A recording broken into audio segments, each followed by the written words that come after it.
Operation 2 in 1 શિક્ષણ પદ્ધતિને poly બનાવવાનો ગોરખ ધંધો.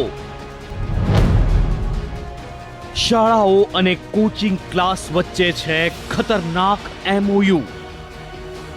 સંદેશ.com ને રાજ્યની શિક્ષણ પ્રણાલીમાં પ્રવર્તી રહેલ એક ટ્રેન્ડ વિશે જાણવા મળ્યું. જ્યારે આ મામલે અમે પ્રાથમિક તપાસ કરી તો અમારા ધ્યાને આવ્યું કે પૈસાદાર વર્ગના કેટલાક વિદ્યાર્થીઓ એક એવો શોર્ટકટ અપનાવી રહ્યા છે જે તેમના પોતાના ભવિષ્ય માટે તો ખતરનાક છે જ, પરંતુ દેશના ભવિષ્ય માટે પણ જોખમી છે. સમગ્ર મુદ્દો છે એન્જિનિયરિંગ અને મેડિકલમાં પ્રવેશ માટે પ્રયાસ કરી રહેલા વિદ્યાર્થીઓનો. એન્જિનિયરિંગ અને મેડિકલમાં પ્રવેશ માટે વિદ્યાર્થીઓએ JEE મેઇન, એડવાન્સ તથા નીટ ઓલિમ્પિયડની તૈયારી કરવી પડે છે. આ પરીક્ષાના આધારે જ વિદ્યાર્થીઓને સારી એન્જિનિયરિંગ કે મેડિકલ કોલેજમાં પ્રવેશ મળે છે. આપને ખ્યાલ જ હશે કે આ તમામ પ્રવેશ પરીક્ષાઓ ધોરણ 12 પછી આપવાની હોય છે. પરંતુ અમદાવાદ શહેરના કેટલાક કોચિંગ ક્લાસ લાખો રૂપિયા લઈને એવી સવલત કરી આપે છે કે વિદ્યાર્થીએ સ્કૂલે જવાની જરૂર જ નથી રહેતી.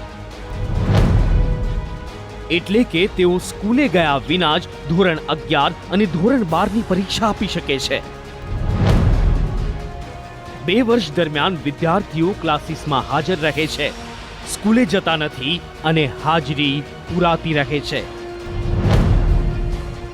આ પ્રકારે 2 in 1 ચલાવાતા કોચિંગ ક્લાસીસે ગુજરાત બોર્ડની શાળાઓ સાથે ટાઈપ કરેલું હોય છે.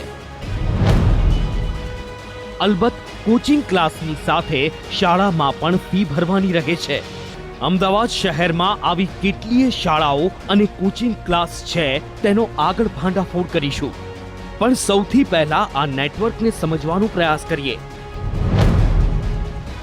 તો એન્જિનિયરિંગ કે મેડિકલમાં પ્રવેશ ઈચ્છનાર વિદ્યાર્થી આવા કોચિંગ ક્લાસનો સંપર્ક કરે છે. આ કોચિંગ ક્લાસમાં લાખો રૂપિયાની ફી ભરી કોચિંગ જોઈન થાય છે.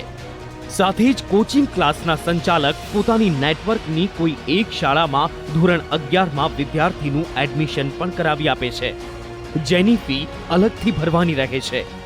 પરંતુ વિદ્યાર્થીએ સ્કૂલમાં માત્ર પરીક્ષા આપવા જ જવું પડે છે. એટલે કે વિદ્યાર્થીએ સ્કૂલે નથી જવું પડતું. રોજની હાજરી પુરાઈ જાય છે, પ્રેક્ટિકલ એક્ઝામ્સના માર્ક પણ મળી જાય છે. જ્યારે તેની સરખામણીએ કોચિંગ જોઈન ન કરનાર વિદ્યાર્થીએ દરરોજ સ્કૂલે જવું પડે છે, ન જવા પર ગેરહાજરી પુરાય છે અને પ્રેક્ટિકલ એક્ઝામ્સ પણ ફરજિયાત આપવી પડે છે.